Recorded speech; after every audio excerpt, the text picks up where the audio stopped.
ሰላም ጤና ይስጥልኝ እንዴት ናችሁ? በዚህ ሚዲያ አጭበርባሪዎችን የማጋለጥ ስራ ላይ በተመለከተ አጭር መረጃ እሰጣችኋለሁ። ለሰሞናዊ ኦንላይን ቢዝነስን በተመለከተ በሰሞኑ የሰውን ገንዘብ ሲዘርፉና ሲገፉ የነበሩ ቡድኖችን አሁን ደግሞ ስማቸውን በመቀየር በሌላ ስም ስለጀመሩ ይህንን መረጃ እስከመጨረሻው ከእኔ ጋር ከቆያችሁ መረጃውንና የተቀየሩ ስሞችን እነግራችኋለሁ። አሁን ቀጥታ ሰላም ጤና ይስጥልኝ እንዴት ናችሁ? አንድ የሆነ መረጃ ማካፈል ነው አሁን የመጣሁት። ይህም ይሄ ኦንላይን ቢዝነስ እየተባለ የሚመጡ አንዳንድ አጭበርባሪዎችና ሌቦች አሉ። እነሱን ለማጋለጥ ነው። ከአሁን ቀደም ብዙ ተደርገዋል። ነገር ግን አሁን ሰሞኑን ደግሞ ቢኤስኢን እና ኦኤምዲ የሚባሉ አጭበርባሪ እንትኖች በጣም ብዙ ህዝብን በማጭበርበር ብዙ ሰዎችን ገንዘብ ዘርፈዋል። ስለዚህ እባካችሁ ተጠንቀቁ። አሁንም ደግሞ ስማቸውን በመቀየር በሌላ እንትን ብለዋል። ይሄ ኦኤምዲ ወይም ቢኤስኢን የሚባለው አብቅቷል። ስለዚህ በሌላ እያሉ በሌላ ሊንክ ህዝብን አሁንም ለመበዝበዝ ስለተነሱ እባካችሁ ከዚህ ድርጊት ማንኛውም ሰው መጠንቀቅ አለበት። እነሱ በመጀመሪያ በትንሽ ነገር ነው ሰውን ለማታለል ትንሽ ነገር ሰጥተው ብዙ ነገር ከተቀበሉ በኋላ አድራሻቸውን የሚያጠፉት ብዙ ነገር የሚያደርጉት። ስለዚህ እባካችሁ ደግሞ ለዚህ አስተባባሪ ይሁን ተባባሪ የምትሆኑ እባካችሁ ሌሎችን ምንም የማያውቁትን አታስበሏቸው እላለሁ። በዚህ ምክንያት እጅግ በጣም ሰሞኑን በጣም ብዙ ነገር አብዛኛም የሰማችሁም አላችሁ ያልሰማችሁም አላችሁ ብዙ ነገር ተደርጓል። ስለዚህ ከእነኚህ ነገሮች ራሳችንን እንጠብቅ፣ ራሳችንን እናስተካክል። ይሄን መረጃ ደግሞ ለሁሉም ሼር በማድረግ የግዴታችንን እንወጣ። ግዴታችንን መወጣት አለብን ማለት ነው። እናም ስለዚህ ሰው በቀላል ነገር ገንዘብ እንዴት ብለን ራሳችንን መጠየቅ አለብን።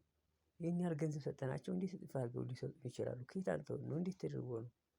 ይሄ ነገር ለምን እንዲህ ሆነ? እንዴትስ ሊሆን ቻለ? የሚለውን ጥያቄዎች እንዴት እና ለምን የሚሉትን ጥያቄዎች ራሳችንን በመጠየቅ ራሳችንን ማዳን አለብን። አንድ ሰው እኔ ለመጠቀም ብዬ ሌሎችን መጉዳት የለብኝም። ምክንያቱም ስለዚህ እነኚህን ነገሮች እባካችሁ አሁን ደግሞ በቲም እና በቡድን እያደራጁ ስለሆነ እነኚህን ነገሮች ለህዝቡ ማስተላለፍ የምንጠቀም ሰዎችን ምን አይነት ጉዳት አለው? ያለው ጉዳት ምንድነው? እነሱ ይሄን ሊያደርጉ የቻሉበት ምንን እኛን ለመጥቀም ነው ወይንስ ራሳቸውን ለመጥቀም ነው? እንዴት አድርገው ነው ሊጎዱ የሚችሉት? አንድ ቀን ጠብቀው ስለሆነ ሊጎዱ የሚችሉት የተሻለ ነገር ገንዘብ እስኪገባላቸው መጀመሪያ በማለሳለሻ በ5 በ10 በትንሽ ነገሮች ነው የሚደልሉት። ነገር ግን በኋላ ላይ በአንድ ቀን ገቢ በ2 ቀን ገቢ በ3 ቀን ገቢ እያሉ እጅግ በጣም ብዙ ብር ከገባላቸው በኋላ ይዘጋሉ። ስለዚህ እነዚህን ነገሮች ትኩረት እንስጥ። ያው እንግዲህ እንደሰማችሁት ነው።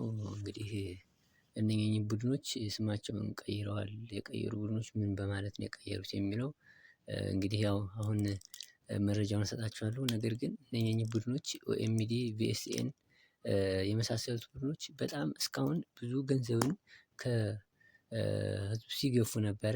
ነገር ግን አሁን በስተመጨረሻ አንዴ ፎርም አለ፣ ለዚህ ፎርም መግዣ ይሄን ያህል ብር ይሄን መግዛት አለባችሁ እስከ 5000 እስከ 6000 እየወጣችሁ ተባለ። ነገር ግን ያንን የገዙም አሉ ያልገዙም አሉ።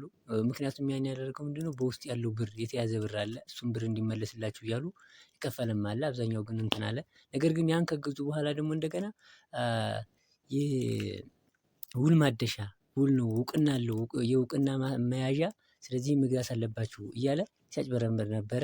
ነገር ግን ያው አብዛኛው የተከተሉም እስካሁን ድረስ ያልነቁም አሉ። የነቁት ግን አብዛኞቹ ወጥተዋል። ነገር ግን አሁን ደግሞ ያን ካደረገ በኋላ ገንዘቡን ከሰበሰበ በኋላ በአጭር ጊዜ በአንድ ቀን በ3 ቀን በ2 ቀን እያለ በጣም ብዙ ብሮችን ካስገባ በኋላ አሁን ግን ምንድነው ያደረገው? ስሙን ነው የእሱን እስከ ሊንኩ እስከ ስሙ አጥፍቶ ነገር ግን ምንድነው ያደረገው? ስሙን ቀየረ ማለት ነው። ታክ በሚል ስማቸውን ቀይረው በዚህ መጥቷል ማለት ነው። ስለዚህ መጠንቀቅ አለባችሁ። ተጠንቀቁ ነው የምለው። አሁንም እስካሁን እየተደረገው ይበቃል። ነገር ግን ከእንግዲህ ወዲያ መታለል የለብንም የሚለውን መያዝ አለባችሁ።